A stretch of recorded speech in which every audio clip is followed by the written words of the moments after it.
at least possibly. I don't know how much it's been confirmed yet. Well, but, HLTV usually don't miss. If they're posting a news report on it, it probably got some pretty decent grounds to it, I would say. Yeah, that's true. We'll see as the first gun round will come through. M4s across the board. M4A1S, and that's not great news for some Pius. Like the CT side of Overpass, you do need his presence, to be honest with you. This is where he can really carry the team through this sort of map. It's an AWP's paradise, to use another cliche Counter-Strike term. I think one I probably started saying. But we'll see if there's anything that can be done here. Got no kits, bare bones utility, and in terms of the initial map control, much for Cloud9. They've played quite a passive setup here, just waiting for any sort of aggression. Dented by the CTs, there hasn't been much. Setting themselves up for a 5-man A play. The CTs might be ready for this one. They've got 3 players on this side of the map. Combative, ready to fight. I like the fact that they not only have 3 people here, but they're actually moving forward. I love this play from I mean, run boost and CS2 suck. I don't know what it is. Like, they seem super inconsistent. Even boosting on players' head, it feels like 1 out of 10 times you'll be sliding around. It's super odd, but I think they pulled it off. Ooh, well, they're going to find Hobbit at the start of it. That's everything they could have wanted. All they need to do is get back around the corner. They're going to stick around for kill on Electronic as well, but this has worked out so well. I do like the proactive play coming out from Ents in this particular round. You're going to have 3 people stacked at the A-bomb side, which is quite a lot for a map like Overpass. Normally, you could get away with even playing just the 1 and having 4 people at the B-bomb side. That happens more often than maybe you would expect. Having 3 people on A, but having them move forward, definitely the right choice here. This round is going to expire. So Ents, this is huge for them, right? They not only get the round, but they actually get to keep everyone alive. That's significant, to say the very least. That some Pius would maybe not have as much impact without the AWP, but he gets that opening frag and that's doing a lot of damage in towards middle. They seem to be focusing most of their manpower on that side of the map. It was a 5-man adjustment from Cloud9 trying to get that execution potential online, but couldn't even get close towards the bomb site. 3-2, and the money's still okay for Cloud9. They've actually got quite a lot of cash, to be honest with you. How's Axel got like $9,000? How's he pulled that one off? I don't know. He's still got the M4. I guess they're saving a couple of weapons, but just a crazy amount of cash. And we'll see Perfecto opening frag, not going in his favor, but the trade certainly will. Madden goes down. 4 certainly favors the T side here on Overpass. Hobbit will find the second kill of the round. Player that's really been the most promising for Ents so far in the series. Sun Pius goes down early as well, so we need a reaction. 드랩스나트님 어서 오세요. Taking matters into his own hands as he pushes in towards T-Spawn, trying to get some information. That surprise attack in the back. Axel, though, on high alert, Anders, and ready for that sort of maneuver.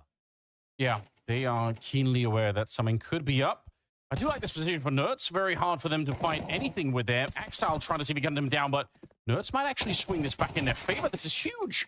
He's brought it back into a 2 versus 2, and with a health advantage in favor of the rest of Ents here. So Nerds absolutely pulling out a couple of massive kills. Yeah, that was huge.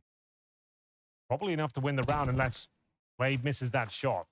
Is dead accurate, though. Finds the head of Hobbit, and Boomich with 14 points of health almost has no chance here. Maybe he can get the bomb planted. Throws a Molotov down. He's up to something here. He's cooking. He's suggesting he's running in towards A with that Molotov, but he knows the CTs might take the bait.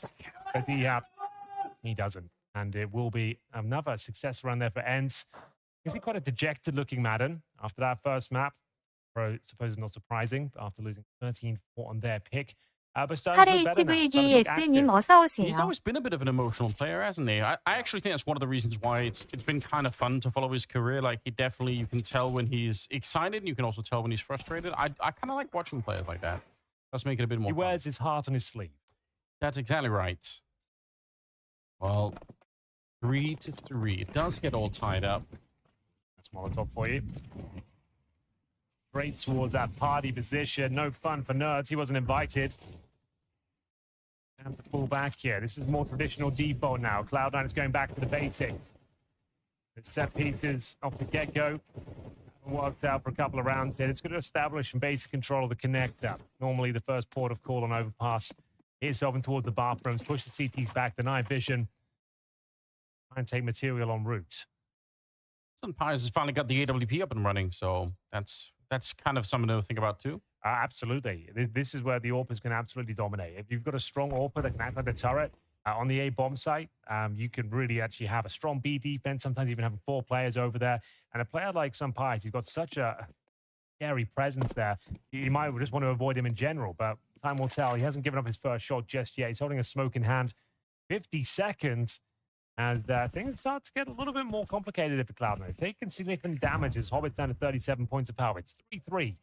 It's very early days here. CT is now deploying their final stages of utility, holding them off as long as possible, whittle down the clock. You can see Glaive with the incendiary, ready to throw towards shore. He wants to hold on to the last possible moment, though. That first entry kill doesn't work out. Electronic is low HP, but still gets a double kill, Anders. I have no idea how he got away with that second one. Glaive is going to be kicking himself when he watches the demo because that was close to being a functional round for them. Hobbit with a good headshot. They took their time, even though it was running the clock down low. 14 seconds on the bomb there when it goes down, but some highs and nuts, especially with the weight, or the cost, I should say, of that AWP. It's risky to try and retake this one. They might have already made the call and said that's not going to be worth it. They obviously don't have the direct information that 2 players at around 10 points of health. But Electronic, I agree with you. I have no idea how he gets that second kill as well. Looks like there was almost certainly going to be some trade potential there. Glaive did significant damage. Nerds continues to do so as at least trying to keep them modest here. But the money, like we said, is actually already an impressive spot. They're going to get an extra $3,500 on top of the quite substantial amounts of cash they already have already. So racks on racks coming through here. As Hobbit, he does go down, 10 points of health. The blast radius of CS2 can be a bit ridiculous. And this was Electronic, so down to like 10 points of health here. How Glaive doesn't kill him there, I don't know, Andy. That is rough. That is a bit rough. Yeah, he was. He had to trade that. He definitely needed to, and it would have made a huge difference, right? For Glaive, it was the round. Yeah, you got to say. Bit of a shaken head there for Madden. He's not happy about the fight that he had against Hobbit, but can you do 4-3 lead? But remember, this is Cloud9 on the T side of Overpass, so they're going to be quite happy with this in an MR12 format. This is pretty good 루시 already. 매니저님 어서 Probably 오세요. enough for them to feel safe. He's had enough. He's so good, like in terms of like reading the game and understanding where his enemies potentially are positioned. Like he's one of those players that just seems to have that sixth sense as he opens things up, taking matters into his own hands, finding the opening killer. Nerds jumping at the bit to get stuck in and start backstab as well. Needs to be careful though. Hobbit's coming in from that connector position, trying to sniff him out. Sense that they've actually got decent control there towards steps and right in thinking so. Nerds does initiate the flank. Yeah, but Nerds is this is a weird position to be in for everyone at the moment. Sunfire's going to get another kill on top of